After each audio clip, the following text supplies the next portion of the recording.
Boa noite a todos. É, é uma alegria estar aqui de novo com vocês, fazendo a abertura do ano de 2024. Eu tenho o tempo cronometrado, eu vou tentar falar tudo que eu tenho para falar nesse tempo.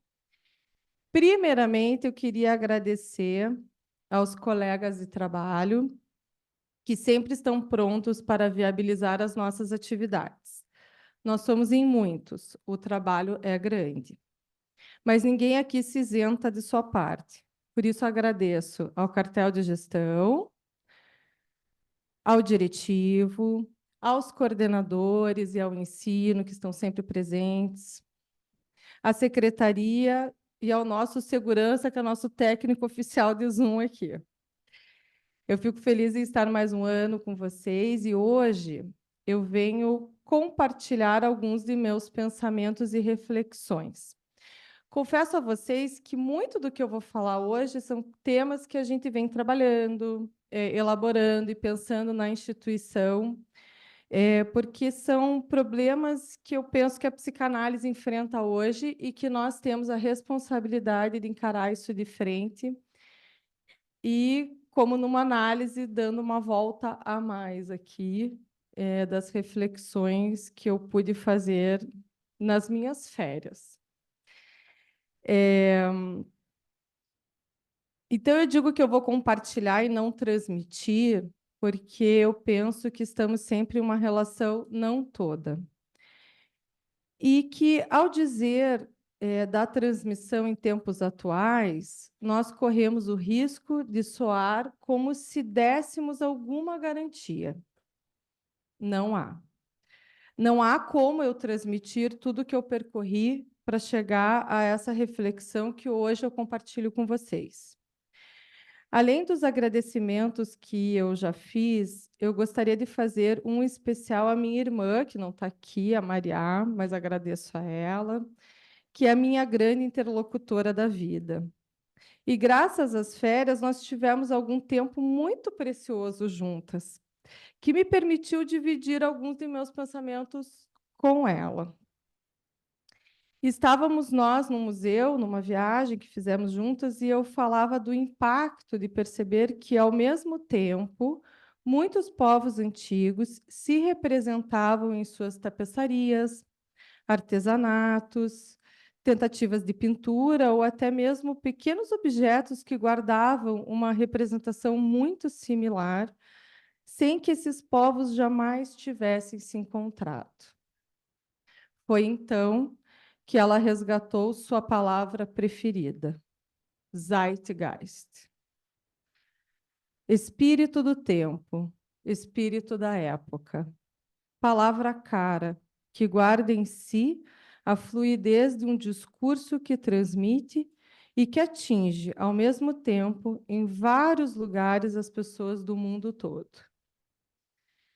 Se fizermos uma busca rápida na internet, no nosso grande mentor, o Google, acharemos uma breve explicação.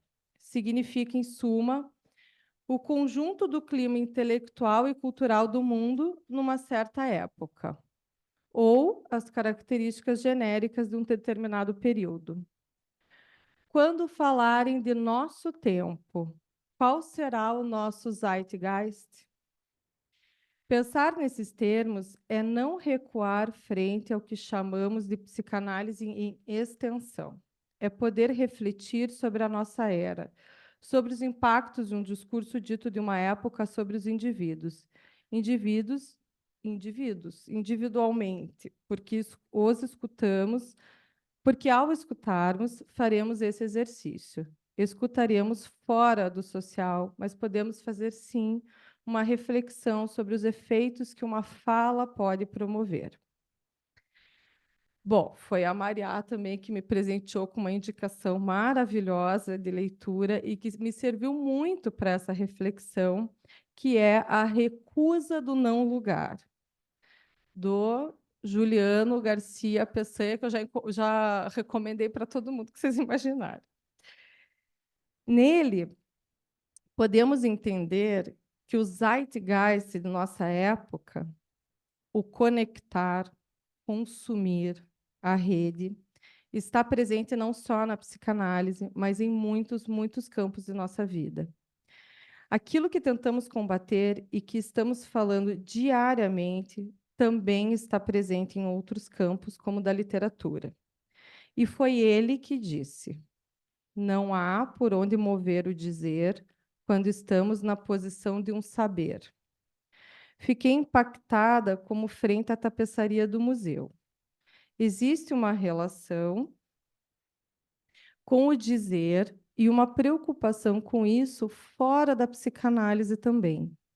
Claro que ele é atravessado por ela, mas não teoriza seus argumentos nela. Vocês já repararam que hoje, para saber o significado de uma palavra, vocês a digitam no Google e pronto, lá está o significado. Nossa relação com o saber se modificou para sempre. Antes, estávamos na busca. Folhávamos o dicionário, percorrendo as letras em ordem alfabética, buscando encontrar o significado que às vezes aparecia para buscar em outra palavra. E lá íamos nós em busca dessa outra palavra. Hoje, não nos movemos mais pela busca, nos movemos pela resposta. Que, segundo Juliano, a psicanálise tem sua parcela nisso. Não só a psicanálise, a filosofia, Lévi-Strauss e Marx também entraram nessa. Quando li, respirei fundo e pensei: não tenha preconceito, siga. Não fique com raiva. Mas a lebre que ele levanta é de que quando uma coisa, qualquer coisa, sai da latência e adentra no regime moderno de coisa explicada, muda completamente a nossa relação com essa coisa. Ou seja, o dizer de uma certa realidade fica colonizado pelo saber que a explicou e a conduziu à luz. Não é difícil de concordar com essa fala, uma vez que justamente uma análise onde o analista saia da posição de mestre e se dirija ao discurso do analista está combatendo isso. Que o dizer possa surgir pelo não sentido. Explicar demais é colonizar. A exemplo disso, ele pensa nos livros não mais como produto da vivência do autor, ou até mesmo pensar no nascimento deles, mas a produção em série de best-sellers que já chegam até com críticas das editoras. E aqui é muito interessante porque ele vai colocando, isso é a minha leitura do livro, e eu me permiti trazer isso aqui porque até ele pensa em como que a gente vai ter uma relação com aquilo que nos chega, que não seja já a partir do que o especialista falou sobre o assunto, do que alguém tem a dizer sobre esse assunto. E vocês já repararam que quando a gente vai assistir um filme, geralmente já tem a crítica antes, né? A nossa experiência com o filme também é atravessada por algo que já está dado antes. Então, que eu coloquei até, né? A gente vai viver a experiência com óculos já dado por alguém. De alguma maneira, a gente tem enfrentado isso, né? Então, aquilo que nós nos queixamos e nos interrogamos está por toda parte. Poderia aqui ficar falando sobre esse livro, mas eu recomendo a leitura a vocês. Retomando, então, penso na missão que temos com a transmissão. Como transmitiremos a alguém a possibilidade de escutar o inconsciente? Se a relação com o saber não permite mais a busca e se move tanto pela resposta, nossa relação com a escuta também está modificada. Por isso, o tripé ainda se sustenta e ainda é válido, porque é preciso ter percorrido sua própria análise para poder sustentar o não saber. Se a relação de um pretenso analista é com o saber teórico, com o supervisor, ele não está mais escutando. Sustentar a presença é muito mais importante do que se ocupar com seu papel.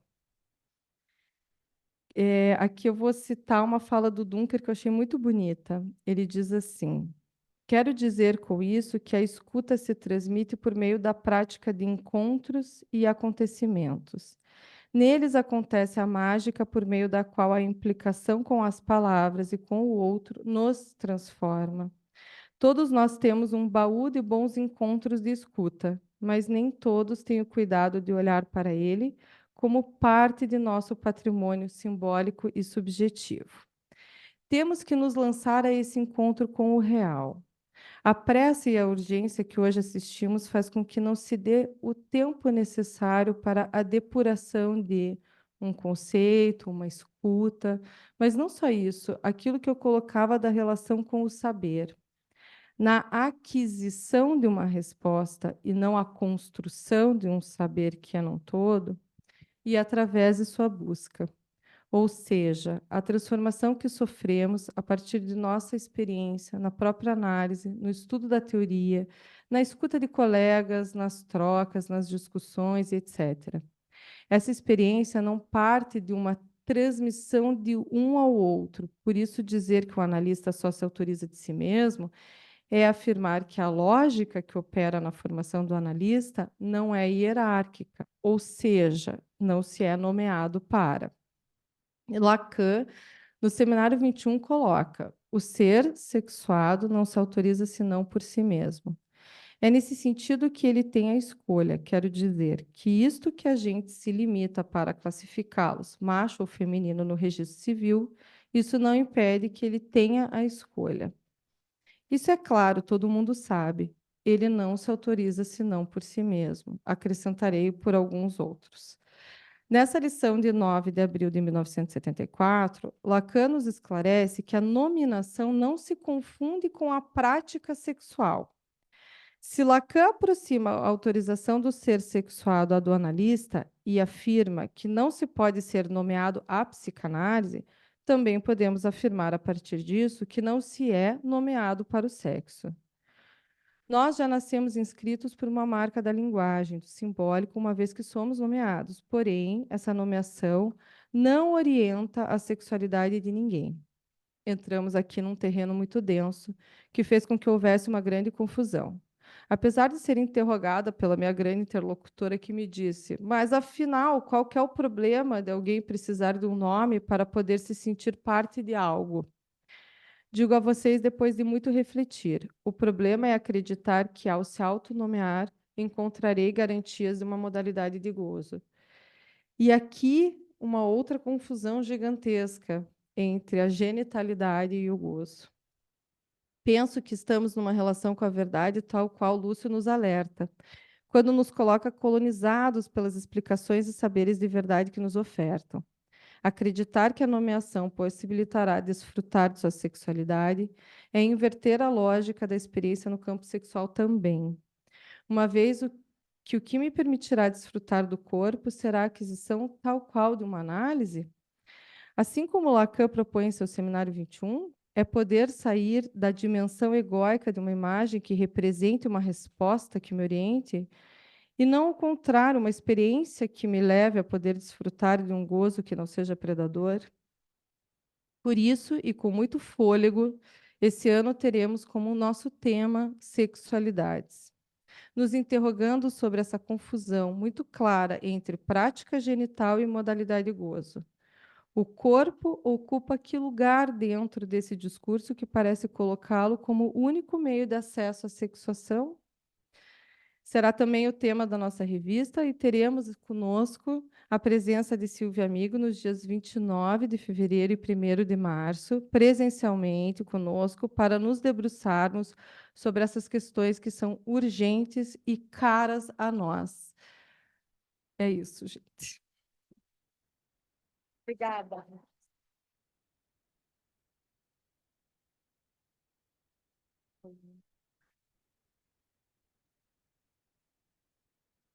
Caiu um papelzinho? Pode. Obrigado.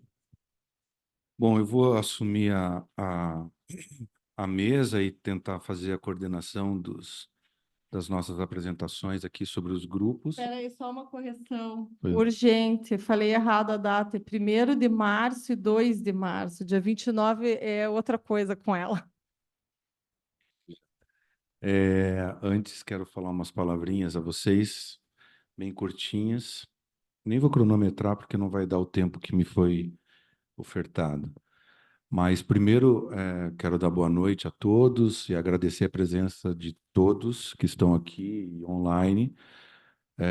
Também quero agradecer a presença dos amigos, de colegas de trabalho se tornaram amigos de longa data, e dos colegas que trabalham e enfrentam essa jornada de estar presente na instituição de uma forma produtiva e leve. E quero agradecer mais uma vez ao universo que permite que a gente esteja abrindo de novo juntos, mais uma vez, os trabalhos da biblioteca. E queria dizer que prazer que uma brincadeira de 20 anos atrás se tornou tão séria, né? Então, é um prazer estar ao lado da Nilma e da Paula nessa jornada. Então, queridos, umas palavrinhas. A psicanálise enfrenta atualmente uma série de desafios em suas possibilidades de transmissão. Como disse a Paula, um dos maiores está ligado em sair da relação com a experiência. Esses desafios convergem para a necessidade de repensar as práticas de transmissão a fim de possibilitar-nos sair da simples experiência, migrando para a aquisição de um saber rigoroso, convergindo para uma praxis. Em uma instituição de psicanálise que se preza por transmitir, parece que o mais importante seria fugir da pasteurização proposta pela sociedade atual, permitindo que, dentro do rigor estabelecido, cada um possa percorrer sua jornada, acentuando sua subjetividade e não a individualidade, que dá a si mesmo uma ilusão de liberdade irrestrita, ou uma historicidade sem história, ou pior, uma independência sem desejo. Sendo assim, a formação de um analista estaria muito mais ligada a um movimento onde o sujeito se constituiria a partir da consciência das determinações inconscientes que o perpassam a sua revelia, muito distante de uma individualidade proposta pela mídia, pela biologia ou pelas leis do direito. Se o sujeito nessas instâncias é livre ou individual, para a psicanálise ele não é desvinculado de suas raízes, muito menos da sociedade onde vive. A ideia por aqui não é se ligar a um grupo ou coletivo para que cada um não afirme sua verdadeira diferença, mas pelo contrário, que da aquisição de um saber que o antecede, ele possa afirmar sua singularidade. É isso.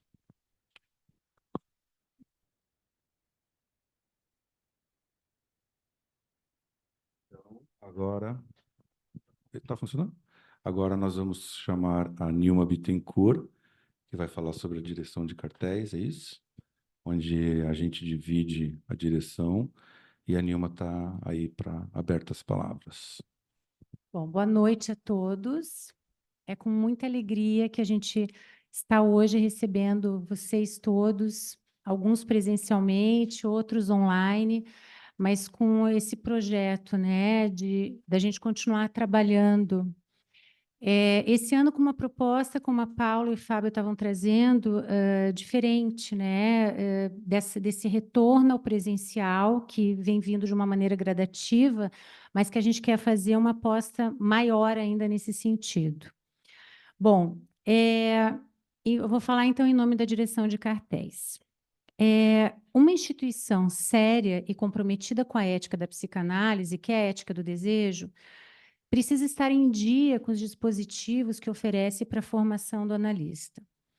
Entendo que estar em dia é, primeiramente, conhecer sobre a história do surgimento da psicanálise no mundo, para poder entender quais foram os desafios encontrados por aqueles que foram nossos grandes mestres e precursores de uma prática e de uma transmissão que exige uma profunda dedicação e, principalmente, o reconhecimento de um desejo, o desejo de analista. Diante da enorme banalização na sociedade do que seria ser um analista, urge um cuidado ainda maior com aquele que vem buscar algo que não necessariamente está sustentado num desejo de analista. Isso será verificado ao longo do caminho. Também se faz necessário que aqueles que se ocupam das funções que são passageiras numa instituição procurem se atualizar e rever os dispositivos da mesma, considerando quais são as questões que surgem para serem trabalhadas. O cartel foi um dispositivo criado por Lacan para tentar resolver alguns problemas que ele verificava na formação dos analistas. Problemas que ainda continuam a acontecer, mas que são acompanhados de outros trazidos pela contemporaneidade. A autorização do analista dada por si mesmo, conforme aprendemos com Lacan, é hoje um dos problemas principais. Problemas que muita gente nos procura para iniciar um cartel, porque ouviu dizer que para ser um analista tem que fazer cartel. Não que isso não seja em parte uma verdade, mas há que se ter cuidado com o que está por trás dessa ideia do ter que fazer o cartel. Para se fazer um cartel, recomenda-se que haja um desejo em estudar mais profundamente sobre um tema específico que interroga aquele que está em formação e considera essa forma de estudo peculiar e distinta das demais um interessante caminho a seguir. Lembrando que para ingressar nesse formato é preciso também uma disposição para se dedicar aos estudos com afinco e manter o comprometimento com a regularidade dos encontros no compromisso estabelecido com os pares, que ao final do percurso apresentarão para a comunidade psicanalítica um trabalho escrito, enquanto testemunho dessa trajetória, buscando uma escrita original que contenha um saber novo no chamado desenodamento de cartel. Desde que estou na direção de cartéis, e principalmente depois com a chegada do meu estimado colega e amigo Fábio Dias, a quem convidei para dividir comigo essa tarefa ao mesmo tempo difícil e instigante de lidar com as questões que surgem na instituição a respeito desse dispositivo, cuja procura cresceu muito nos últimos tempos, temos nos dedicado a ler vários textos que encontramos falando sobre os cartéis e a debater com os próprios cartelizantes e com os outros colegas, que são mais um, em reuniões semestrais que chamamos de Reunião Intercartéis e Clínica do Mais Um, que são 2 outros espaços muito valiosos para lidarmos com os impasses e dificuldades que aparecem no caminho.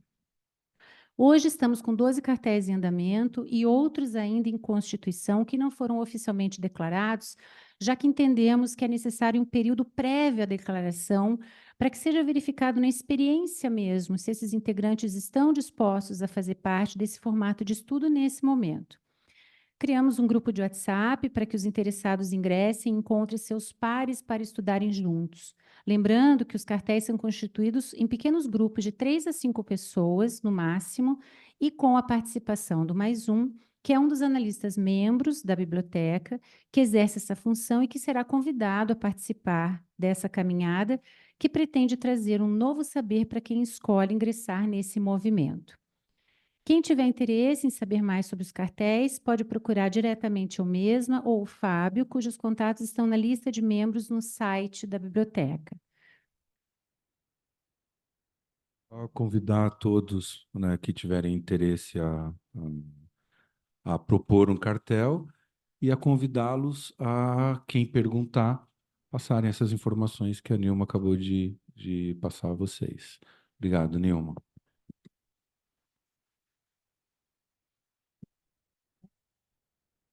Vamos continuar, então, apresentando os grupos de trabalho da Biblioteca Freudiana, naquilo que a gente chama a Semana da BFC. E a gente vai chamar o Vitor, em primeiro momento, o Vitor Sela, Topologia Lacaniana, Introdução ao Novo Romeu, que teve seu início ontem e é toda segunda-feira, das 14 às 15h30, online. Vitor.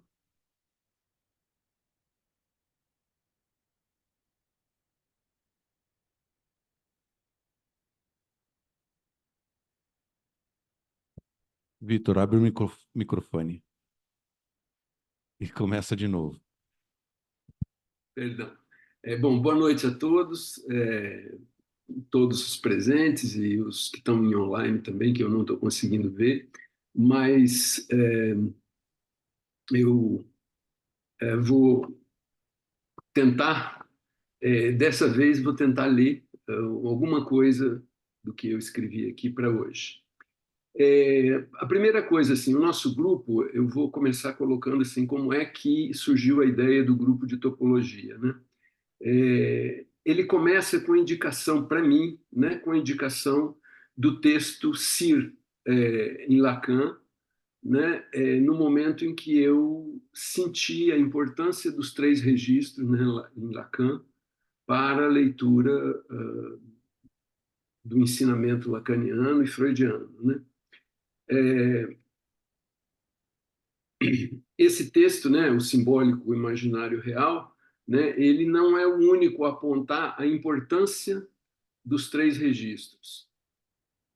E o outro gancho, né, para a formação do grupo de topologia é que Lacan vai trabalhar muito com topologia no último período, né, com a topologia dos nós. Ele sempre trabalha com topologia e ele sempre trabalha, de alguma forma, com a formalização matemática, né? De início, ele trabalha muito com esquemas, grafos, e, enfim, os matemas, e mais no final ele vai trabalhar com a topologia dos nós, né?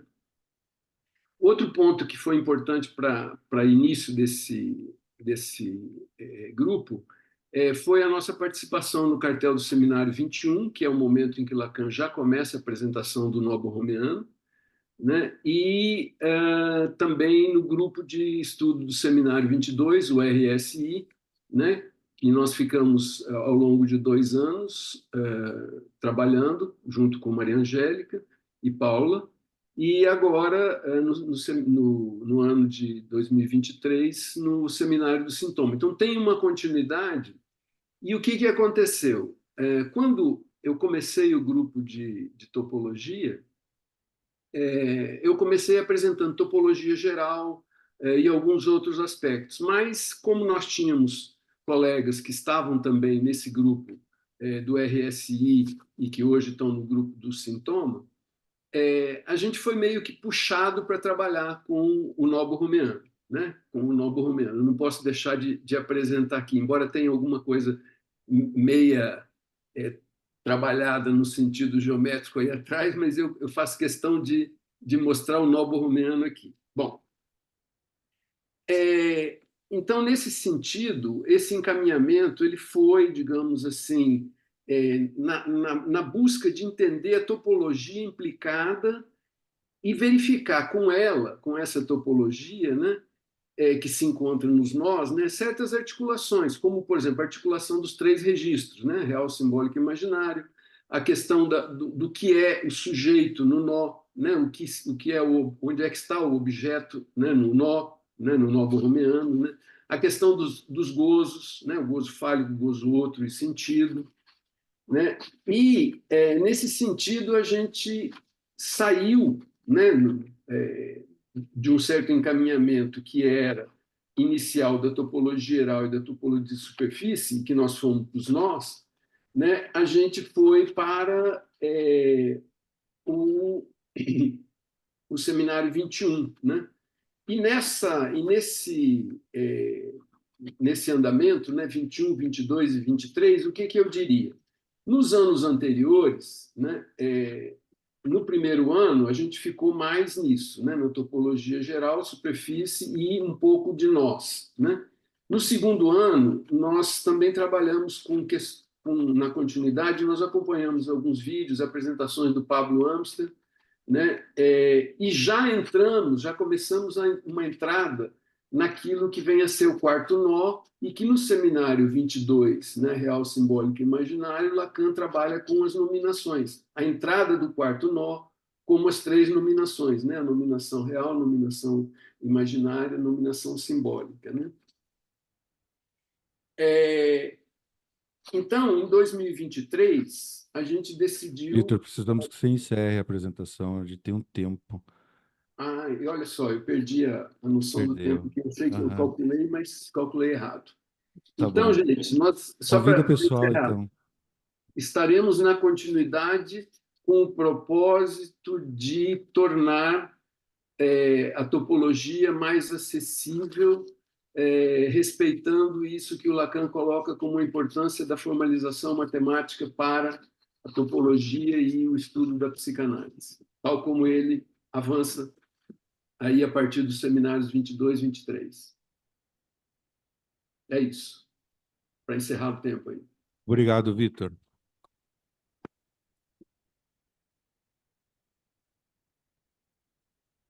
Bom, agora nós vamos chamar a Denise Cini. Esse não está contando ainda. Com grupo Direção e Construções na Análise, Discurso Analítico, Desejo e Gozos.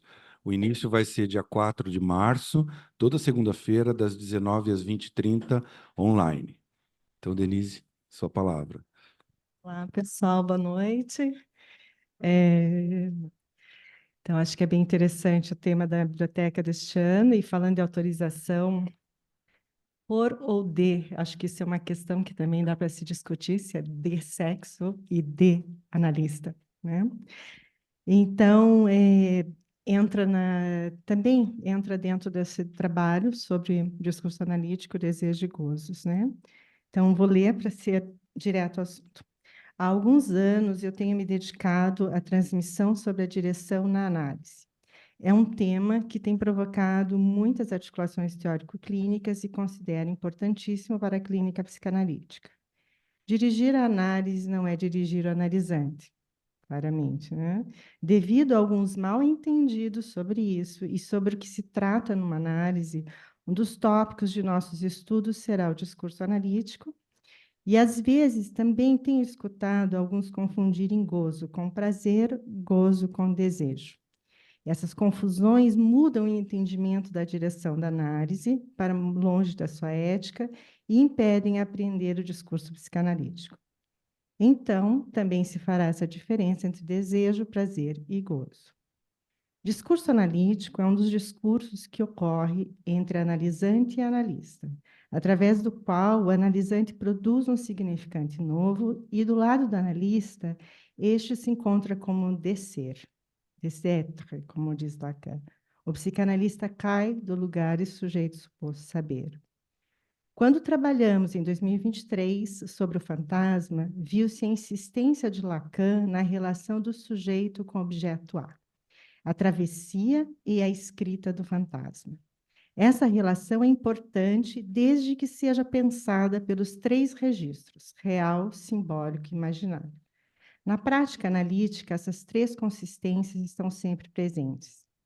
Também ficou claro de que atravessar o fantasma não define um final de análise.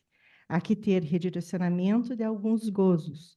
Por isso, a importância de fazermos as diferenças entre eles. Gozo fálico, gozo não todo fálico, gozo mortífero, gozo do outro, mais de gozar, gozo sentido, gozo mental, assim como as diferenças entre gozo, prazer e desejo. Utilizaremos textos psicanalíticos e algumas aulas de Lacan, aulas, sessões, e também aproveitaremos alguns aforismos dele para procurar entender o que ele quis transmitir sobre a direção da análise através do que foi construindo teoricamente sobre amor, ódio, desejo e gozo. Já posso antecipar de que é importante que esses três estejam enlaçados e que poderão ter enlaços diferentes no decorrer da análise e também levando em conta que há casos clínicos em que eles vêm desenlaçados. E aí, espero por vocês neste ano. Obrigado, Denise. Sobrou tempo. Quer falar mais? Vamos chamar agora a Júlia Schlemm-Gattoni, que junto comigo coordena o grupo que escuta um psicanalista, o manejo da clínica psicanalítica, que iniciou hoje e é toda terça-feira, das 10 às 11h30, e também é online. Júlia. Boa noite. Que legal estar aqui, né, com tanta gente, bastante gente online também. Acho que vai ser um ano bem animado. Bom, falando no ano, né, a gente pensou o nosso tema a partir do tema da Biblioteca Freudiana, né, que é sexualidades. E aí eu e o Fábio nós nos perguntamos, tá, como que a sexualidade pode aparecer na clínica, né? E aí nós chegamos no tema das pulsões e gozo, né? A gente entende que pulsão não é sinônimo de gozo, né? Então, isso, inclusive, a gente vai querer conceitualizar ao longo desse ano, né? Mas nós entendemos também que é extremamente importante também pensar a pulsão e o gozo, porque, de acordo com Lacan, a pulsão ela é uma montagem, e ela é uma montagem, ela vai montar o fantasma, né? Então é importante que se intervenha nas pulsões, ou em outras palavras também, né, nos meios de gozo, para que a gente tenha mudanças subjetivas na posição subjetiva de cada paciente. Bom, então, como o nosso grupo, o nosso objetivo, né, é pensar o manejo clínico, e nós entendemos que ele ocorre a partir do que nós escutamos na clínica, a gente então vai propor esse ano pensar o gozo, principalmente o gozo, né, mas as pulsões também, e a partir de autores como Nestor Brownstein, Assum, que mais? Maliska, Diana Rabinovich, e eu e o Fábio, normalmente, nós trabalhamos sempre casos e nós vamos inserindo casos publicados e nós vamos inserindo a teoria, né, a partir dos casos. Esse ano a gente vai fazer diferente. A gente vai primeiro conceitualizar gozo e pulsão para colocar alguns casos clínicos no meio, né? Para pensarmos, então, o que como escuta, né, um psicanalista, o que um psicanalista escuta e como que ele pode intervir nos meios de gozo e na pulsão. É isso. É isso. Estão convidados.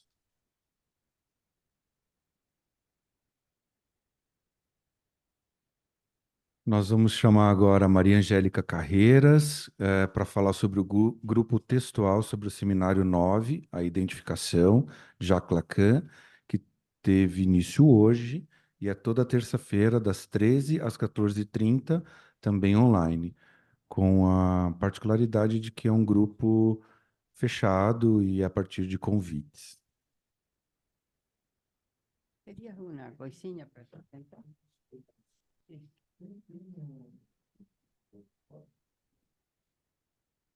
Obrigada, Fábio.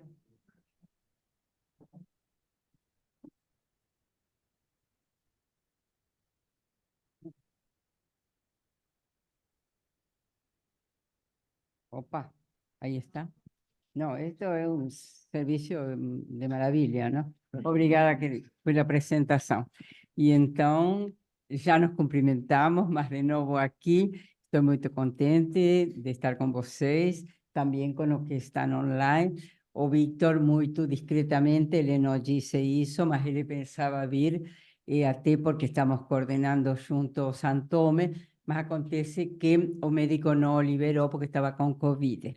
E então, por outro lado, disse Víctor, faz bem, porque eu vou ficar de teu lado, você me vai levar de carro, e eu sou uma senhora de idade como para pegar Covid neste momento.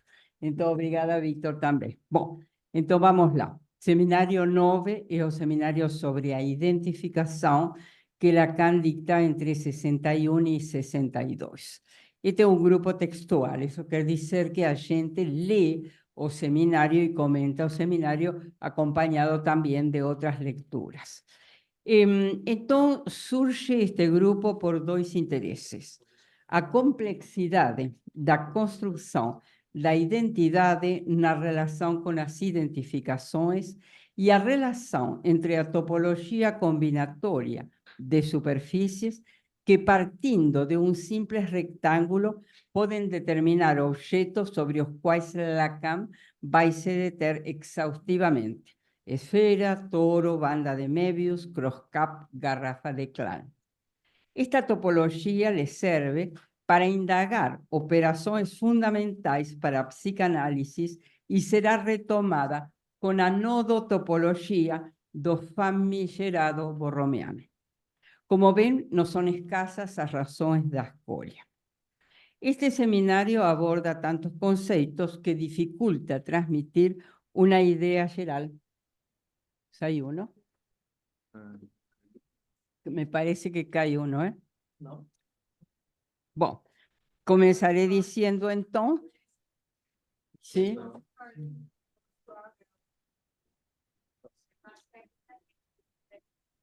Ah. ¿Sí?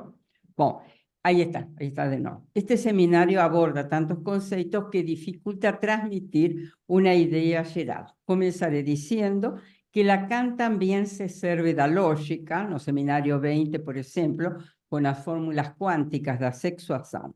Sim, se serve da lógica con seriedade para questionar o sonho dos lógicos que pretenden construir una linguagem sin equívocos, sin a presença do Deus enganador que não deixa de se manifestar cada vez que abrimos a boca para falar.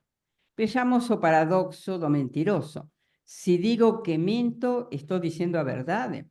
Lacan afirma ahí, no hay contradicción.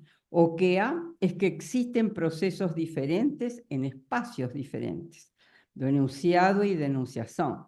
Felizmente, a lógica paraconsistente y otras avanzan tendo en cuenta o inconsciente. Os espacios do psiquismo transpiran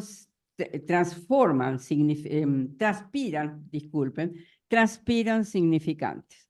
Por isso, nos diferenciamos da cadela que fala, porém não tem a linguagem. A questão do significante é não conseguir-se significar a si mesmo, e a não ser colocando-se diferente de si mesmo.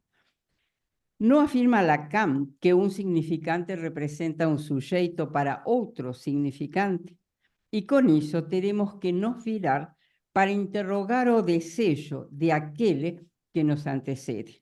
Desejo do outro, dicen os psicanalistas. O caminho da identidade passa pelas identificações porque o outro não responde. Y como falo con o falo, que se reparte en real, simbólico e imaginario, que se mostra nos sintomas, nas fixações fantasmáticas, nas dores da vida. En ese movimiento en que es en ese movimiento que queremos saber quién somos y qué desejamos. Necesaria e infelizmente, se sofre uma redução do desejo à demanda. Trabalho árduo, então, da análise, para que as demandas, mesmo a demanda de análise, mostrem o vazio que as habita, e só assim o desejo enlaçado a nome próprio permitirá ao sujeito desfrutar da vida. Este grupo foi fechado depois de constituído e está funcionando muito bem. Porém, quem já tenha trabalhado estes temas e desejar retomá-los para aprofundar, poderá solicitar uma entrevista na qual se poderá decidir seu ingresso. Por último, o caminho da formação psicanalítica é árduo, complexo, porém, junto com outros, pode ser apaixonante, desafiador, no conformista, no banal. Muito obrigada.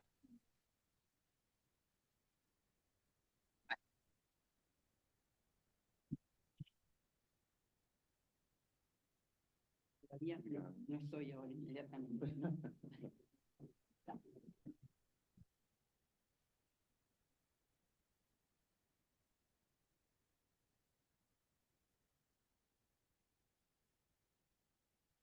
Obrigado, Maria Angélica. Agora vamos chamar Cíntia Dionísio, do Espaço Psicanálise de Crianças e Adolescentes. Terá início dia 5 de março e vai ser toda terça-feira, das 14 às 15h30, online. Oi, agora foi. Então, boa noite a todos. Obrigada pela presença de vocês. A gente temos feito um percurso um pouquinho mais amplo no espaço do que trabalhar somente com a clínica de crianças e adolescentes. Esse desejo se criou pelas pessoas que ali estavam para entender um pouco melhor de que maneira que se constituíam, né, as estruturas clínicas, e depois, no segundo tempo do Lacan, pensar de que maneira que os registros do real, do simbólico e do imaginário se enlaçariam nesses tempos lógicos da constituição subjetiva. Então, a gente começou a entender de que, bom, não necessariamente precisava atender criança e adolescente para poder fazer esse percurso. E isso, para nós, foi muito gratificante, porque tivemos tantas outras, né, entradas de outros profissionais e que puderam contribuir, entender um pouco melhor e nos ajudar também nesse processo. Eu até pensei em ler alguma coisa, mas eu acho que que a minha... eu sempre gosto mais de falar. Então, assim, a gente fez um percurso, então, no ano passado, que saiu um pouco da questão de entender quais eram as saídas do feminino para o Freud, né? Que ele colocou 3 saídas, que seriam, então, o complexo de castração, o complexo de masculinidade, que seria a homossexualidade, depois ele vai falar, então, da histeria ou da inibição sexual, e, por último, ele vai falar da feminilidade como a única saída, que seria a saída verdadeira, e que seria a maternidade. E aí, claro, para o horror, né, da nossa atualidade, isso não nos, né, não deixou, ao contrário de nos apaziguar teoricamente, isso nos debruçou ainda mais para que a gente pudesse buscar. E, então, a gente foi na Colette Soler, do que o Lacan dizia sobre as mulheres, e ali a gente fez todo esse percurso durante o ano passado. O principal ponto assim que nós concluímos o grupo do ano passado foi se perguntar se então do feminino, né, e qual a diferença do feminino e da histeria, passamos a perguntar de que maneira que as estruturas clínicas da neurose, especificamente histeria, a neurose obsessiva, por que se encaminharia para um ou para outro durante esse tempo da Constituição, né? Por que então eu vou me encaminhar para uma histeria e por que eu vou me encaminhar para uma neurose obsessiva, pensando, inclusive, que na atualidade existem muitas mulheres, né, dentro da neurose obsessiva e que no tempo do Freud isso já era uma exclusividade mais para os homens. Pensando aqui que a gente não está falando numa posição de homem e mulher, né, enquanto anatomia, né? Então, queria convidar todos para participar. Espero por vocês nesse novo trajeto. E é por isso hoje. Termino aqui. Obrigado, Cintia. Foi ótimo. Agora, vamos chamar a Paula Salomão Brock, que vai falar sobre o grupo que vai coordenar a partir de amanhã, juntamente a mim e a Nilma Bittencourt, que se chama Anatomia ao Destino, uma pergunta. E o início vai ser amanhã, quarta-feira, e será todas as quartas, das 10h30 ao meio-dia, presencial. Esse? Tá bom. Eu de volta aqui, vou ser mais rápida dessa vez. Bom, eu queria falar 2 coisas sobre o nosso grupo. Bom, primeiro que a gente está super conversando sobre os temas sem querer, assim, né? Mas acho bacana.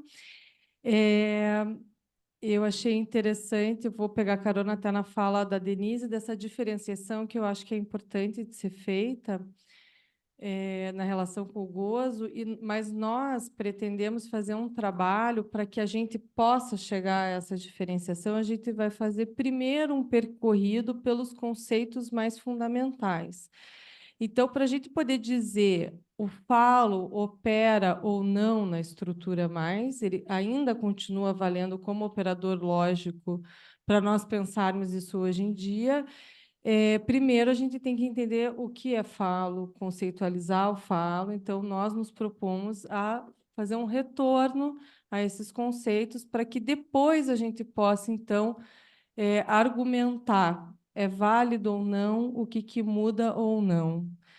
Então, a gente começa pelo texto A Significação do Falo, mas antes a gente vai primeiro em algumas consequências psíquicas da diferença anatômica dos sexos. Então, a gente vai conversando Freud e Lacan nesses textos iniciais, até chegar aos finalmente que nunca é finalmente, mas teremos um debate importante aí. Uma outra coisa que eu queria colocar para vocês é que nós estamos fazendo um grupo presencial e a gente valoriza muito esse modo de funcionamento hoje, porque a gente funciona assim hoje em dia, né? Online ou presencial? A pessoa te procura para fazer análise online ou presencial, né? E a verdade é que hoje fazer algo presencial tem sido um esforço a mais. Então, a psicanálise, como você bem disse, Maria Angélica, não é fácil, não é cômoda, e se tiver sendo muito cômoda, tem alguma coisa de equivocado aí, né?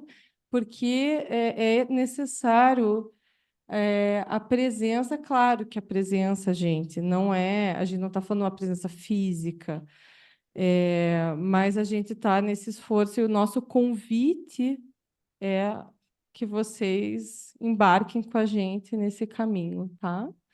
Então, a gente começa amanhã, às 10h30, aqui na biblioteca, tá?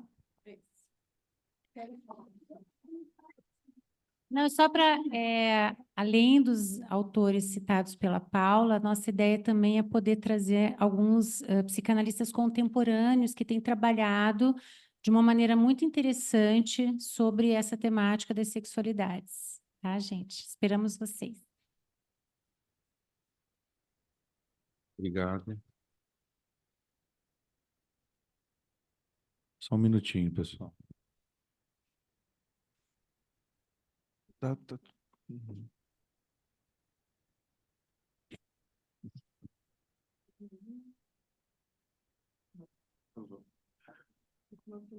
Tá bom. Agora nós vamos chamar a Maria Angélica Carreiras e Vitor Sela para falar sobre o grupo Santom, que terá início amanhã, dia 7 de fevereiro, e será todas as quartas, das 14 às 15h30.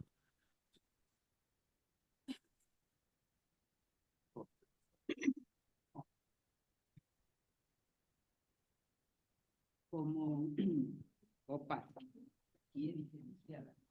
Bom, obrigada. Eu vou falar um pouquinho porque o Vítor vai continuar. É um grupo que coordenamos ele e eu. Então, o grupo, o Santome, e eu vou pronunciar Santome assim quando é com TH, es un seminario que Lacan ministra entre los años 75 y 76. No seminario o Santome, Lacan escolhe esta grafía para diferenciar o sintoma clínico do quarto anel ao afirmar é preciso supor tetrádico o que faz o laço borromeano, indicando a perversão, quer dizer apenas aversão em direção ao pai. Segue, o pai é um sintoma e pode ser um santome também. Assim, establece o laço enigmático de imaginário, simbólico e real que implica a existência do santome. Enigmático enquanto enunciação sem enunciado, que análisis mediante sutura e emenda no rastro e corte, ¿no? No rastro do significante poderá desvendar. Enmenda entre o sintoma do paciente e o real parasita do gozo para tornar esse gozo possível. O real lacaniano consiste e existe apenas no no. Esto es importante. ¿Cómo escribimos o no? Lacan responde que é con escrita que entramos no real, ou seja, que paramos de imaginar. A escrita de letriñas matemáticas suporta o real. A escrita pode ter sempre alguna coisa a ver con a forma con que escrevemos ou não. Lacan é herético, tanto como Joyce, porque escolhe a vía por donde tomar a verdade. E o borromeano, como suporte do sujeito, le indica o caminho do savoir-faire. que é a arte, o artifício, que dá à arte da qual se é capaz um valor notável, ou da responsabilidade. Lacan diz, só se é responsável na medida de seu savoir-faire. Agora é contigo, Victor. Bom, posso falar? Posso começar? Bom, no seminário 23, o Sant'Antonio, o novo romeano já está mais apreendido. Nem por isso Lacan deixa de retomar sua simplicidade, isto é, esse olhar para o basal, o fundamental, o estrutural, que não pode ser tão facilmente tratado. Basta manipular ou desenhar para verificar essa dificuldade. Por outro lado, a cada lição, os nós vão sendo reapresentados. Lacan repete isso, né? E um dizer do nó vai sendo elaborado. Nada dispensável nessas reapresentações, quase diria repetições. E elas estão aí como maneiras de apontar, falar, imaginar, desenhar e escrever o nó. O nó implicado em seu dizer. Abordagem que não é senão devido à nossa debilidade mental, justifica Lacan. Sim, debilidade para lidar com os nós. E para além dessa redução à topologia, da realidade operatória implicada na clínica e seu ensino apoiado na teoria freudiana. Antes de iniciar a primeira lição do seminário 23, Lacan apresenta 4 nós, que só vai tratar em lições para frente, em elaborações que visam situar o modo de ler os nós e as mentalidades. Mas nesta mesma lição já apresenta a necessidade do 4º nó e a variação da nominação simbólica, ou seja, dos 3 registros ligados pelo Sant'Antonio. Esse é o passo do nó de 4, essa suplência, essa perversão, que será mostrada e elaborada ao longo do seminário para apresentar esse seu caso, Joyce. Será que a necessidade do 4º aí se justifica com o que tem de suplência a ser considerada em outras mentalidades? A responder. É isso aí.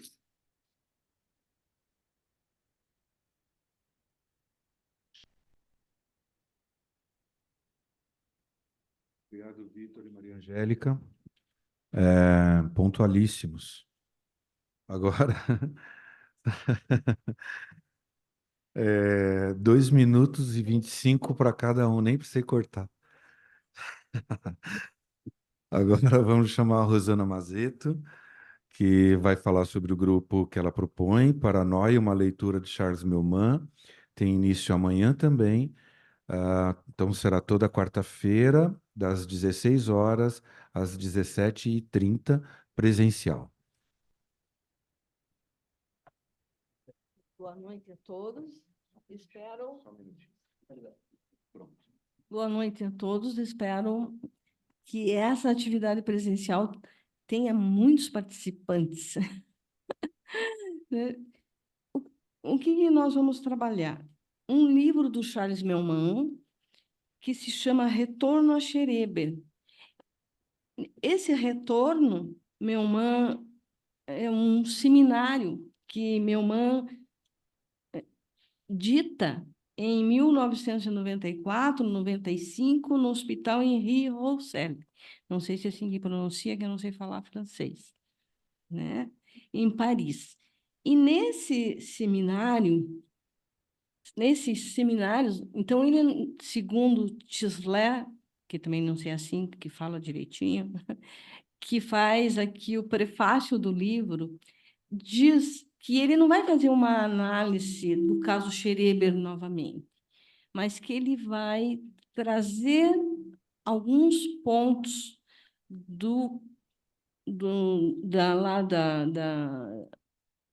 livro, né, A Memória de um Doente dos Nervos, para ver como hoje a paranoia circula entre nós, né? Que o tema é o tema da paranoia. E nesse livro, ele, Melman, diz que vai partir da filosofia de Heráclito. Sabe, aquele que diz que um homem não se banha no mesmo rio, né? Que o rio não é o mesmo, nem o homem é o mesmo, né? Então, nesse sentido, ele, Melman, vai falar da dimensão heraclítica, ou não sei se é assim que poderia dizer,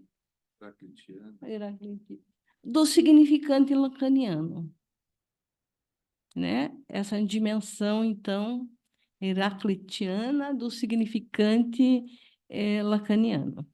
E quem traduziu esse livro são pessoas bem conhecidas, nossa, inclusive, que é a Conceição Beltrán Fleck, não sei se é assim que se pronuncia, e o Mário Fleck, né? Eles que fizeram essa tradução desse livro. E são várias sessões, aula, às vezes a gente diz aula, mas não, são várias sessões, né? E nesse livro, então, nós vamos trabalhar no passo a passo, porque é um livro que traz um assunto que é muito difícil, né? Que fala da filosofia de Heráclito, né? Como base, certo? Então, essa ideia de como ler Scherer hoje é o Tisler que diz que Melman propõe, certo? Então é isso. Obrigada.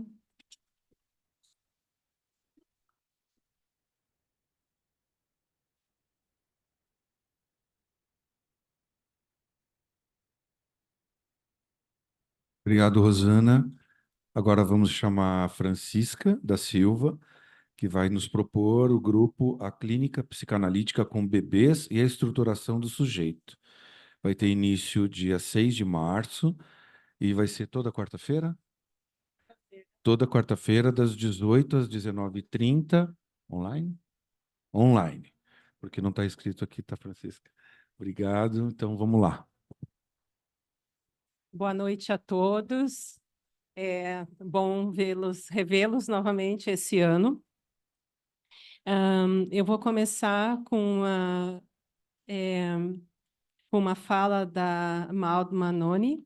Para quem não conhece, ela é uma psiquiatra e psicanalista francesa que trabalhou com a Françoise Doutot e com a teoria lacaniana. Maud Manoni busca no mito familiar a causa, a origem do sofrimento da criança.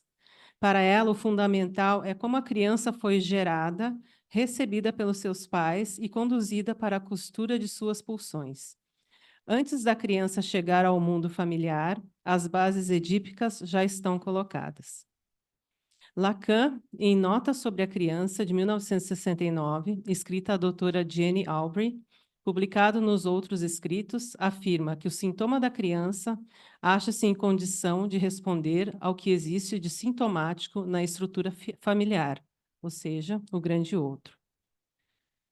Mas, se a criança é a criança do grande outro, o sujeito será efeito da maneira singular com que cada pequena criança responde ao lugar que lhe foi outorgado nesse grande outro. Essa nota é da autora, que nós iremos trabalhar o livro esse ano.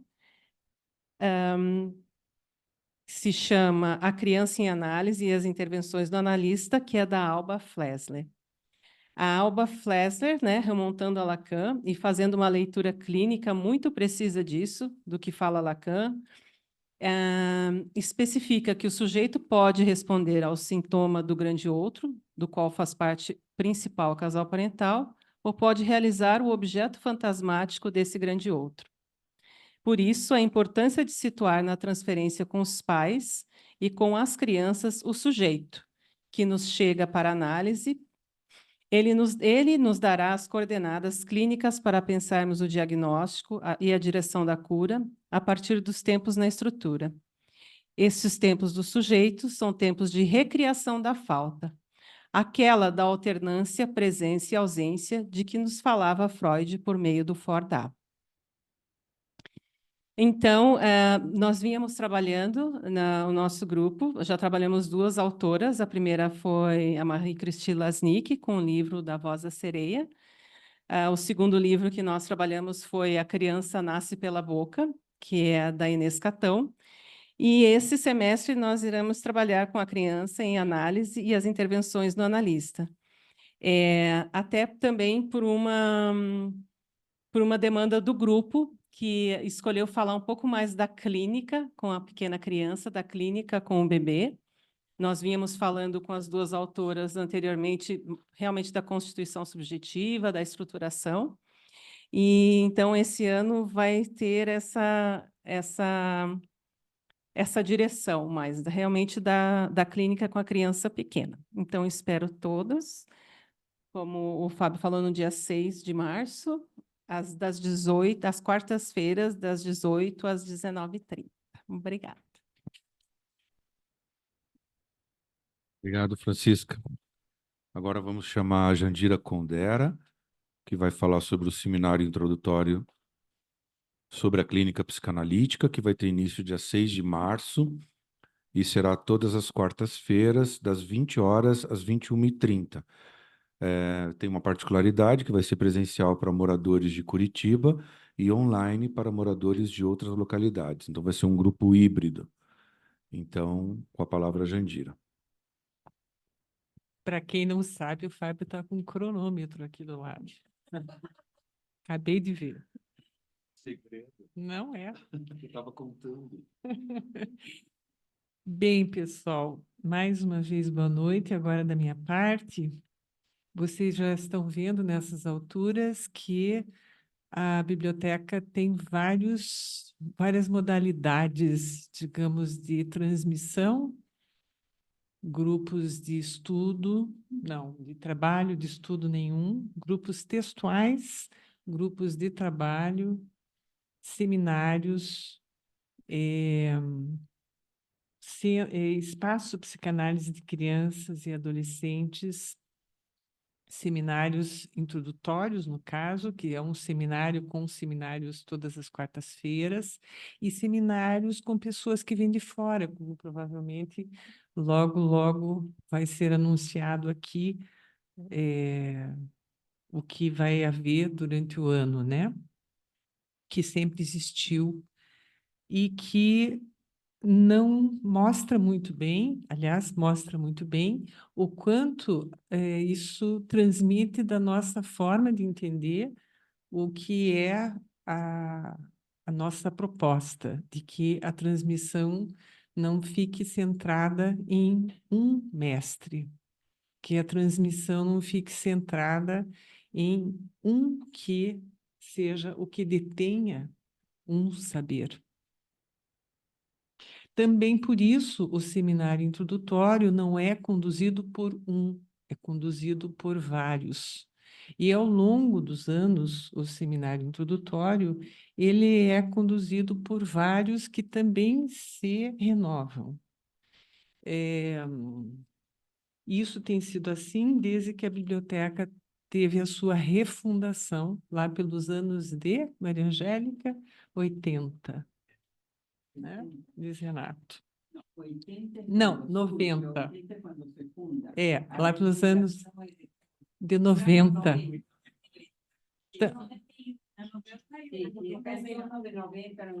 Então, assim, para ficar bem claro para quem está online, em 80 a biblioteca é fundada, em 91 ela é refundada, e a partir de então, essa nova forma de compreender, de transmissão, é colocada em prática.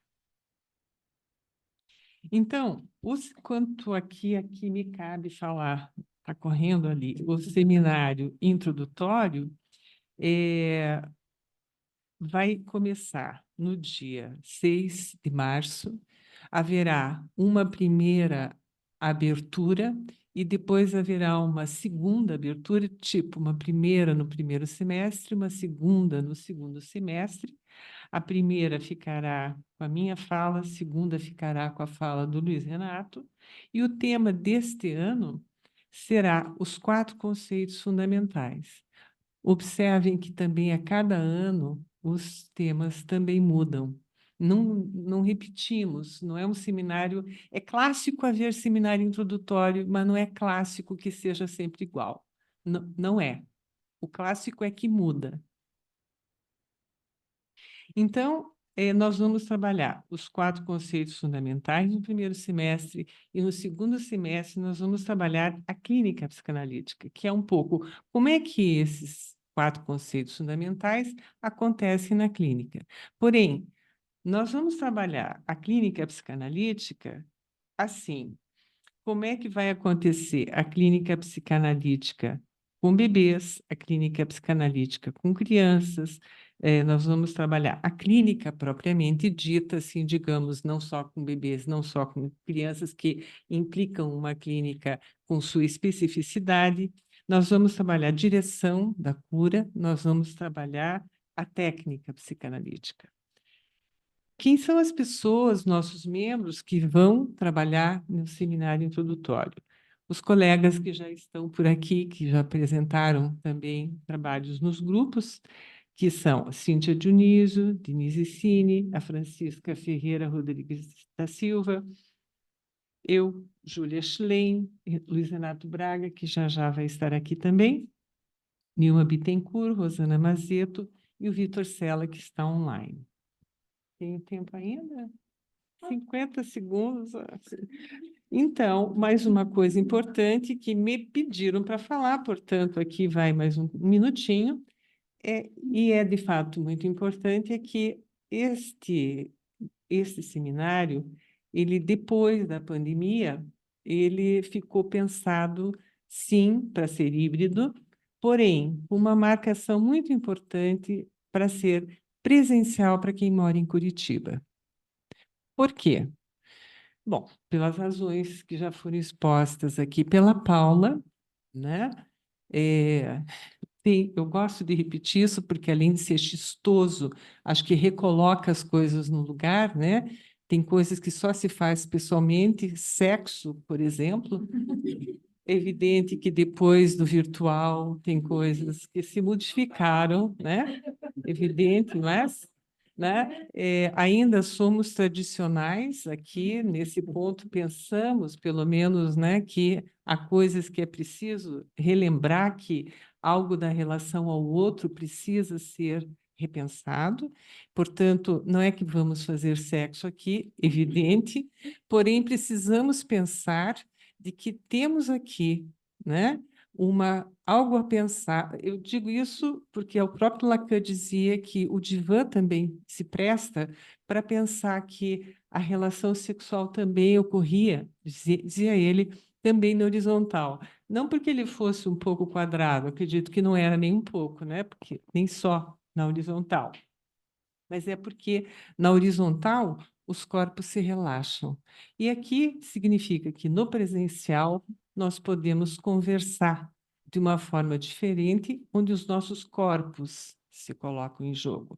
No virtual, os nossos corpos, nossa presença, nosso olhar, ele não está. Podemos desligar a câmera, podemos fazer de conta que estamos. Aqui a nossa colocação é efetivamente outra. Portanto, quem mora em Curitiba, que compareça. Quem não mora em Curitiba, aí sim pode participar de outra maneira, né? Então, escusando-se os meus xistes, que não são assim tão fora de propósito, estão todos convidados. Eu acho que o principal eu falei.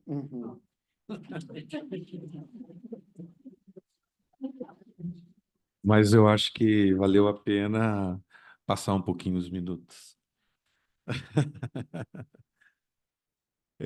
Agora vamos chamar Maria Angélica Carreiras, que vai nos propor Fábrica de Casos Pura Cancina.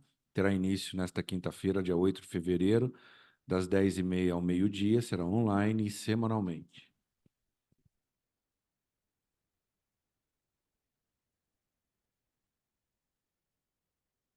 Como vocês veem, eu trabalho muito. Então, bom, então, a fábrica de casos. Eu apresento este dispositivo, que é o dispositivo clínico da BFC, que deve sua intenção e formatação à saudosa psicanalista Pura Cancina. Eu estava pensando, até estava revisando uns livros dela, El Amor no ano 17, eu tenho livro dedicado do ano 10, então eu penso que essa é a oportunidade em que devemos ter falado com ela. Em aquele momento era com colega que eu dividia esse espaço, e com muitas dificuldades para encarar isto, que seria como ter espaço de clínica na biblioteca que superase algunos problemas dos quais eu vou falar agora.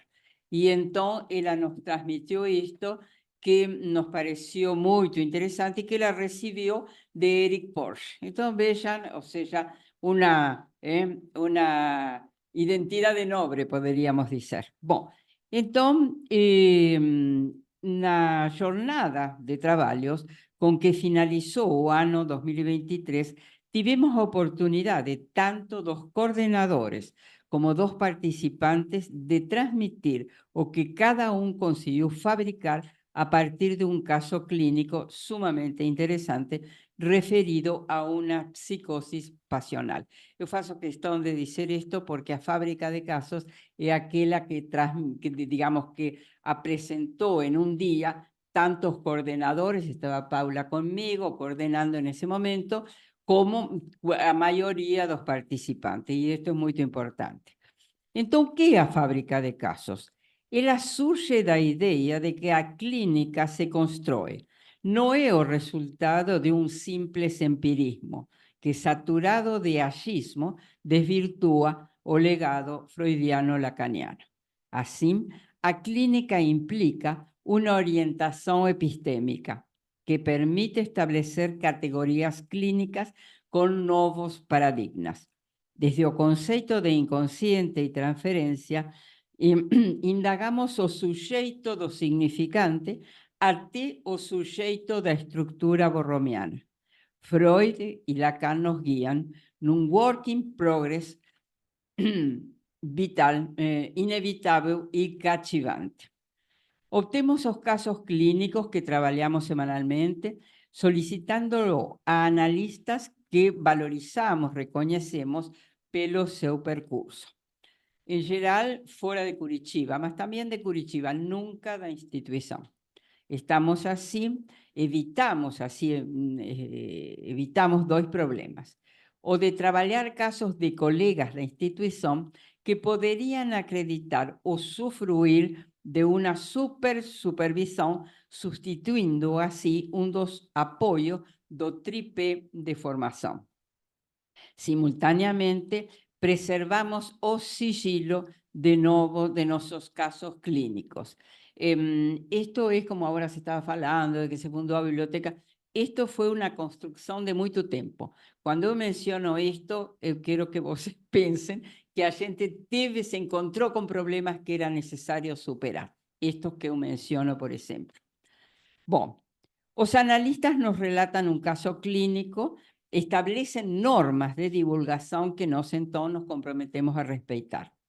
Es necesario solicitar para entrar en este grupo una entrevista y en todo caso a condición, digamos, necesaria absolutamente es estar haciendo clínica. O compromiso de permanencia vigora durante o tempo de cada caso clínico. No es así, se entra y se sigue, no. Cada caso clínico inaugura, en todo caso, a inscripción de personas que se interesan por eso, finaliza cuando el caso clínico fue suficientemente fabricado, ¿eh? Se sabe cuándo comienza, nunca se sabe cuándo termina. Mas no alcanza a llevar un año entero. Se puede reducir a un tiempo menor. Entonces, a partir de esta quinta-feira, de 10h30 a 12h, iniciaremos escutando o relato de un caso de transexualismo.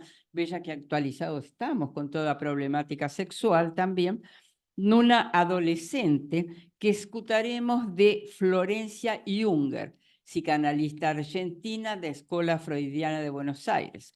Contaremos con la traducción simultánea da profesora Amparo, que facilitará a escuta. O transexualismo nos días actuais, pelos avanzos médicos no campo hormonocirúrgico, también nos solicitan no campo psicanalítico, tanto nos consultorios como no ambiente hospitalar. A sexualidade propia do humano e suas interrogações, vicissitudes, dilemas nos convocan na actualidade, no podendo desconhecer esta realidade, interrogar, adentrar com seriedade ética é o que um psicanalista deve fazer. Tudo bem? Obrigada por coordenar. Obrigado, Maria Angélica.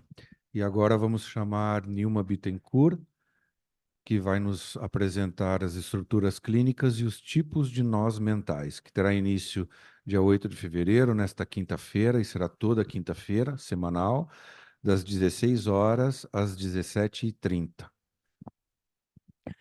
Bom, esse ano, né, como o Fábio citou, o título do grupo, eu escolhi as estruturas clínicas e os tipos de nós mentais. Esse é o 7º ano do grupo que se dedica ao estudo do tema das estruturas clínicas. A Paula coordenou comigo no início do mês, em 2018, depois ela fez seguir por outros caminhos e eu dei sequência a esse percorrido a respeito de uma temática que sempre me interrogou na clínica. Ao longo da minha experiência, onde passei não só pelo consultório, mas também por 8 anos trabalhando em hospital psiquiátrico, tive muitas vezes dúvidas em relação à estruturação daqueles sujeitos que chegavam até mim através de internamentos nem sempre tão voluntários assim, ou na clínica mesmo, onde o trabalho parecia ter mais efeitos subjetivos. Eu me questionava se a diferença de efeitos tinha a ver com a forma como cada caso chegava para um tratamento, ou se a estruturação clínica desses sujeitos também teria relação com as possíveis transformações na vida das pessoas que uma cura analítica propõe. Estudar sobre a estruturação subjetiva é um interessante desafio que traz efeitos visíveis sobre a nossa clínica. Poder dialogar com os pares num espaço dedicado a considerar a ética da psicanálise como referência para a direção de tratamento que ofertamos contribui muito para o nosso fazer analítico. Além de nossos grandes mestres, Freud e Lacan, podemos nos servir hoje de significativas produções teóricas de psicanalistas contemporâneos que compartilham suas interessantes elaborações a respeito da clínica atual. Casos que temos recebido no consultório que nos interrogam sobre a direção de tratamento, sobre as possíveis intervenções, sobre o uso do divã, e sobre o estabelecimento da transferência, que é o que viabiliza o início de um tratamento e a entrada em uma análise propriamente dita. Esse ano escolhi o livro que foi traduzido do espanhol para o português, da psicanalista Silvia Amigo, que tem uma série de livros publicados, mas esse em especial foi escrito durante a pandemia e traz uma contribuição muito rica para a nossa prática clínica atual. A partir do conceito de mentalidade, proposto por Lacan, enquanto a capacidade de manter juntos, sem desencadear os 3 registros, real, simbólico e imaginário, aborda também o conceito de santome, como o invento do sujeito de um saber fazer com o gozo, e sobre o que seriam nas psicoses os diferentes tipos de foraclusão, com e sem desencadeamento. Considerando que há muitos tipos de nós mentais, como Silvia vai abordar nesse livro, vamos nos aprofundar sobre como podemos nos servir dessas elaborações com a ajuda da topologia para aplicar na clínica, que tem recebido muitos casos que não são simples e que exigem um manejo atento e bem sustentado teoricamente também. Esse é um grupo bastante dinâmico, com participantes bem interessados e ativos, o que torna a nossa caminhada bem mais instigante. Inclusive, no ano passado, trabalhamos o último livro de outra psicanalista argentina, Clara Kruglack, que dedicou um capítulo do mesmo ao tema das estruturas clínicas. E a proposta era da gente já, ano passado, iniciar o livro Mentalidades. Porém, as discussões geradas pela leitura do livro da Clara, que era recheado de muitas referências bibliográficas de Freud e Lacan, que procuramos estudar para ter um aproveitamento melhor do que estava sendo apresentado pela autora, nos levou a adiar o projeto de trabalhar, ano passado, o livro da Silvia. Fizemos apenas uma pequena entrada nele no final do ano, mas vamos retomar a leitura dessas primeiras páginas nessa quinta-feira, dia 8 de fevereiro, que será o primeiro dia do retorno do grupo, que aceita participantes de vários percursos, o que torna muito rico cada encontro, que segue com debates importantes e trocas que enriquecem o nosso repertório enquanto analistas. Convido a quem mais tiver interesse de se juntar a nós, que venha participar dessa valiosa jornada que tem contribuído com a formação de cada um de nós. Quem quiser ingressar no grupo com a gente será muito bem-vindo. Nossos encontros são semanais, nas quintas-feiras, das 4 às 5h30, no formato online pelo Zoom. Obrigada.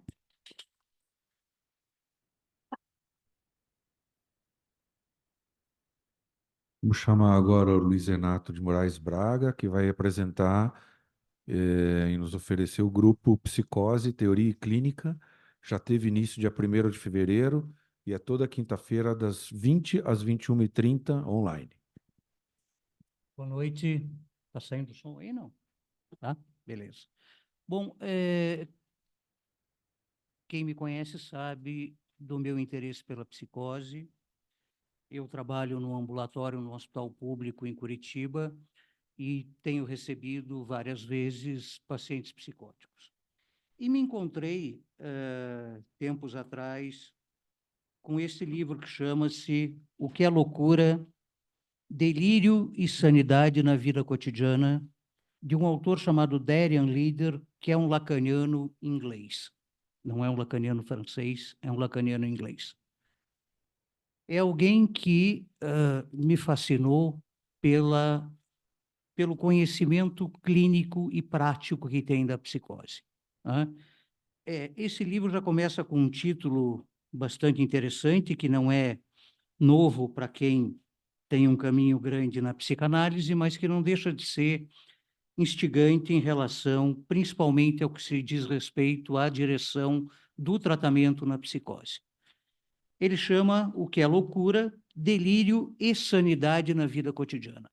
Não é delírio ou sanidade na vida cotidiana, é delírio e sanidade na vida cotidiana, porque a tese central desse livro, dentre outras, é que justamente o delírio contribui para a sanidade do paciente psicótico.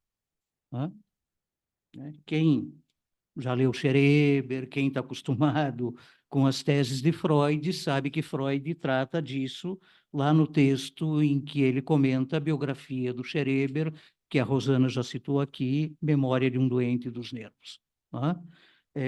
Freud já tem esta tese lá, Freud lá já diz que o delírio e a alucinação não é o sintoma primário da psicose, mas já é uma tentativa de cura que o psicótico faz, de restituição de uma certa relação perdida com o seu entorno. E o líder aqui, o Darian Leader, trabalha isso com muita profundidade, com muitos exemplos clínicos. É um livro, assim, muito, muito, muito bom, porque ele comenta, ele trabalha muitos textos de Lacan de uma questão preliminar a todo o tratamento possível da psicose, Seminário 3, vai trabalhar aqui a Aimé, vai trabalhar o Homem dos Lobos, vai trabalhar, por exemplo, a questão da formulação do diagnóstico, trabalha as causas da psicose, o desencadeamento do surto, a estabilização e a criação na psicose e o trabalho com o psicótico, articulando isso a a relação com o corpo, a relação com o Nobo Romeu, ao Édipo, etc., etc. Ele vai construindo todo um edifício em relação ao trabalho com a psicose e vai propor, ao final do livro, né, uma direção de tratamento e um modo de trabalhar com a psicose. E ele diz muito claramente, né, que se bem a gente não pode pensar propriamente numa análise de um psicótico, isso não quer dizer que a gente não possa pensar, né, no trabalho da psicanálise com a psicose. A gente lembra que o Lacan disse, né, que a gente não devia recuar da psicose, né? Então, acho que eu sou fascinado por esse tema, né? Os casos que, porventura, chegaram a mim no hospital me ensinaram bastante sobre isso, e o trabalho que a gente faz é um trabalho que tenta ser o mais clínico possível, ou seja, é raro que haja uma reunião do grupo que não tenha alguém que tenha experiência com a psicose. Nós temos no grupo colegas que fizeram, assim como a Nilma está dizendo aí, né, trabalham em hospital psiquiátrico, em clínica psiquiátrica, então que sempre traz o exemplo ou outro daquilo que nós estamos tratando teoricamente. A gente nunca trata as coisas única e exclusivamente desde o ponto de vista teórico, é sempre clínico. Tá? Por isso que é um trabalho que eu gosto de fazer. A gente faz nas quintas, das 8 às 9h30, nesse ano ainda online, tá? Mais para frente eu não sei como é que vai ser. Mas a mim é fascinante o tema e é fascinante o trabalho. Então, quem estiver disposto, sinta-se à vontade, é bem-vindo. Tá? Espero vocês. Obrigado, Luiz. Agora vamos chamar a Rosana Mazeto, que nos apresentará a leitura e comentário do Seminário 7 de Lacan, A Ética da Psicanálise, com início na sexta-feira, dia 9/2. Vai ser semanalmente, né, Rosana? Semanalmente, online, das 9h30 às 11h. Então, essa, como o Fábio disse, é uma atividade online. Toda sexta-feira é a leitura passo a passo do seminário A Ética da Psicanálise. Esse seminário, segundo alguns historiadores, é o seminário que Lacan sempre queria voltar. E se fosse para transcrever, era esse que ele gostaria de transcrever, né? Então, é um seminário que vai falar sobre a prática da psicanálise e o desejo de analista, né? Porque é exatamente disso que trata a questão da prática. Se a psicanálise é uma prática, ela implica uma ética, e a ética é a ética do desejo, né? Para nós, psicanalistas, é essa a ética. Então, é um seminário que ele recorre muito ao projeto, que é um tema freudiano, onde Freud trata, por exemplo, de questões preliminares, tá certo isso? Da psicanálise, né? Por exemplo, o conceito de coisa, que daí ele retoma aqui. Ele também vai trabalhar o tema do mal-estar da civilização e além do princípio do prazer. Então, vejam que é uma leitura que, no entorno, gira outras leituras necessárias. Então, a minha proposta é que dure um ano, mas quando eu trabalhei o seminário 3, por experiência, eu percebi que a proposta não foi... O objetivo não foi atingido, não foi em um ano que nós conseguimos, foi em 2 anos que a gente conseguiu trabalhar o seminário 3. E eu acredito que vai acontecer a mesma coisa, embora eu firmemente coloque como meta 1 ano de leitura, né? Eu achei interessante que eu li dos historiadores que esse seminário foi o primeiro que Miller estabeleceu depois da morte de Lacan. Então, logo após a morte de Lacan, ele Miller estabeleceu esse seminário. E o que eu achei interessante também é que ele, no começo, escreve um capítulo chamado O Nosso Programa. Em nenhum dos seminários tem essa organização, que parece tão didática, mas que não tira a circularidade lacaniana ao tratar dos temas, né? Então, tem um capítulo que fala do nosso programa, e ali ele fala uma coisa que eu achei muito interessante, que nós, psicanalistas, somos atraídos pelo erro, né? Só que nós não vamos tentar pulverizar o erro através de uma técnica psicoterápica, né? É aqui que entra, então, a questão da prática em relação ao desejo. Não saberia fazer um resumo do livro. É impossível. Então, vou ler passo a passo com os companheiros que estiverem, né, querendo fazer essa viagem também aqui, né, no Seminário 7, ok? Convido a todos que tiverem interesse. Obrigada.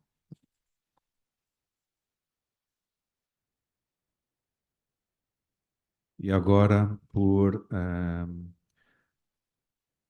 último, mas não menos importante, o grupo da Mariana Duarte e Suzana Maillard, Psicanálise, Cultura e a Urgência no Trabalho na Polis na Contemporaneidade. Vai ter início também nessa sexta-feira, dia 9. Vai ser meio-dia das 12 às 13h30, e a proposta é que seja online e quinzenal. Então, com a palavra, Suzana Olá, Maillard. obrigada, Fábio. Eu estou aqui também, então, representando também a Mariana Duarte, que não está aqui nesse momento, porque para ela já são quase 1h da madrugada, mas que lamenta não estar aqui. Então, esse grupo foi um grupo que nasceu no ano passado, e para situar um pouco, eu vou ler algumas palavras de um texto do Transcultural ao Intracultural, a escuta de práticas alternativas daqui e de outrem, de Letícia Calvino Cusinier e Thomas Riberon, para situar sobre do que se trata, qual é a nossa proposta. Na realidade contemporânea, então, e com as facilidades do atendimento online, analistas se viram diante de sujeitos que pertencem a realidades, culturas, contingências até então desconhecidas ou distantes. O encontro com pacientes migrantes confronta a importância da dimensão cultural no espaço terapêutico. Assim, seguindo a linha da etnopsiquiatria, desenvolvida inicialmente por César Horaime e Georges Devereux, utilizamos do que a Marie-Rose Moreau chama de abordagem mestiça, que leva em consideração as especificidades dessa clínica transcultural. Isso permite, então, a análise de um universo duplo composto por mundos culturais heterogêneos, cuja lógica, às vezes, são dificilmente conciliáveis, segundo Bobet e Moreau. Ainda Marie-Rose Moreau lembra mais precisamente que esses códigos culturais estão presentes no ser, no sentido e no fazer, mas que o núcleo da relação clínica, sua parte eficiente, permanece a mesma que aquela estabelecida em situação intracultural. Então, a prática transcultural também destaca que as identidades culturais são plurais e que devemos favorecer espaços de negociação e diálogo para facilitar o trabalho terapêutico. Então, devemos, portanto, ser capazes de considerar as diferenças culturais para nos descentrar e aceitar a alteridade do encontro, de acordo com Derivois. Então, de acordo com as perspectivas abertas, trabalhar com pacientes migrantes leva a uma reflexão constante que permite manter uma postura aberta à recepção da alteridade.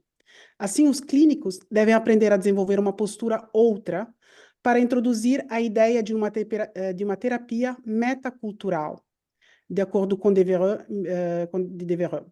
Isso se torna essencial no contexto do encontro entre um cuidador e um paciente que, por exemplo, não compartilham a mesma cultura ou os mesmos pressupostos culturais.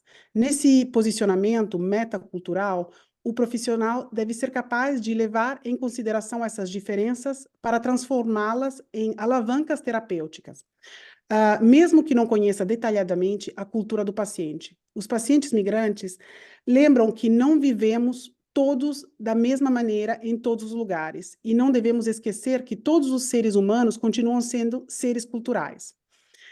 Essa última existe em cada um de nós, através de sua dimensão universal. Então, a abordagem transcultural repousa, assim, sobre o princípio teórico fundamental da universalidade psíquica, que corresponde a esse compartilhamento coletivo de uma certa representação da realidade, de acordo com Devereux ainda. Mas ainda como lembra a Marie-Rose Moreau, este postulado é frequentemente ignorado, de que não há hierarquia possível entre as produções humanas. O que muda de um sujeito para o outro é a maneira como ele fala sobre o que vive e sente. É aqui que a cultura se torna mais visível, na maneira como ela se coloca e desloca suas normas e valores. Na clínica transcultural, os terapeutas também se baseiam no princípio do complementarismo, de acordo com Devereux, que não exclui nenhum método ou teoria, mas os coordena a partir de uma posição clínica baseada no descentramento cultural. Essa abordagem permite se afastar de sua própria cultura para ouvir a maneira de pensar do sujeito, apoiando-se numa análise cuidadosa da contratransferência cultural. Isso permite ao clínico identificar, em particular, os movimentos inconscientes decorrentes da escuta de outras culturas. Então, quando um paciente compartilha a mesma língua e a proximidade cultural com o clínico, o encontro se insere em uma terapia chamada intracultural, de acordo com Devereux. Apesar das diferenças observadas entre o paciente e o clínico, os pressupostos culturais permanecem globalmente os mesmos, embora seja necessário levar em consideração também as dimensões socioculturais. Então, segundo ainda François Laplantine, a abordagem intracultural permite aplicar uma abordagem etnopsiquiátrica, mesmo em uma situação em que a cultura entre o paciente e o terapeuta parece comum. Paradoxalmente, uma certa afinidade cultural pode, às vezes, mascarar profundas diferenças na maneira de considerar o mundo. Então, trata-se, portanto, de evitar os impasses terapêuticos presentes no encontro onde a alteridade parece menos visível.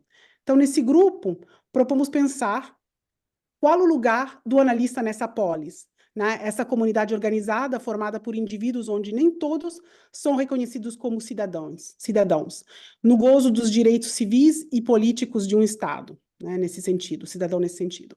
Especialmente no trabalho clínico junto às populações vulneráveis e oriundas do deslocamento forçado, se adotarmos uma postura ética política, nos vemos obrigados a admitir discrepâncias que parecem conflitar com uma postura que supostamente requer uma imparcialidade. Então, no entanto, como se manter neutro diante de certos fenômenos sociais e da crise humanitária que identificamos, né? E que parecem até comprometer o profissional em seu fazer clínico. Então, a partir da abordagem psicanalítica, claro, apoiada no seminário 17, no seminário 17 de Lacan, sobre os discursos, e os autores da etnopsicanálise como Anne-Marie Moreau, Devereux, Toby Nathan também, vamos propor justamente esse espaço de reflexão, de aprendizado, né? Mas que incluem o social, político, cultural na clínica. Então, convidamos todos aqueles que toparem a se debruçar nesse diálogo, que não tem uma resposta, mas caminhos. Então, é isso.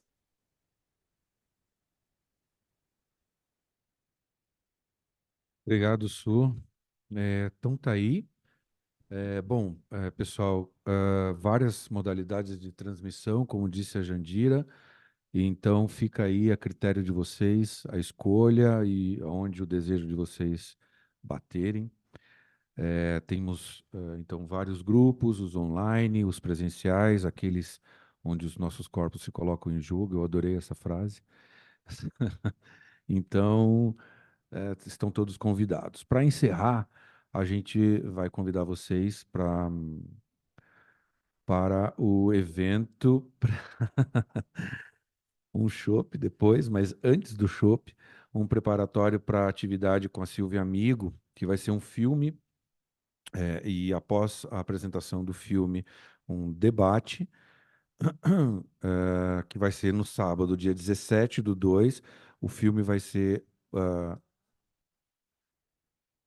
Sim, sim, por supuesto. O filme se chama Jonena, Dio Princesa, que vai ser apresentado às 9 horas, aqui na biblioteca, somente presencial. E a discussão, que vai ser das 11 ao meio-dia e meia, vai ser híbrida. Então, vai ser com o pessoal que tiver assistido ao filme aqui, mais o pessoal que estiver online. Para os que estiverem online, tem o filme tem no Star Plus, tem enfim, quem tiver conta nessa plataforma de streaming, pode assistir em casa e depois entrar na discussão. A gente vai disponibilizar o material bibliográfico e mais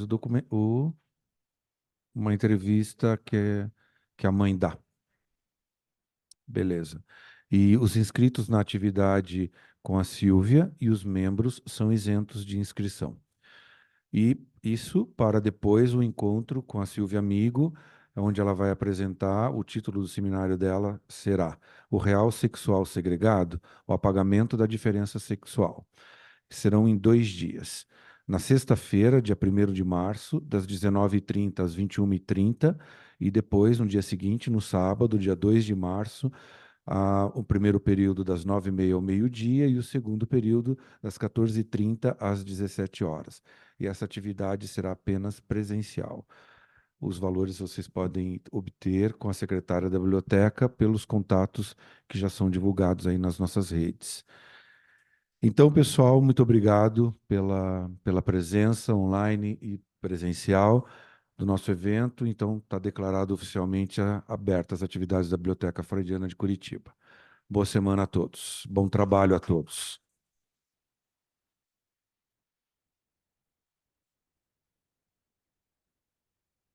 Pontualíssimos.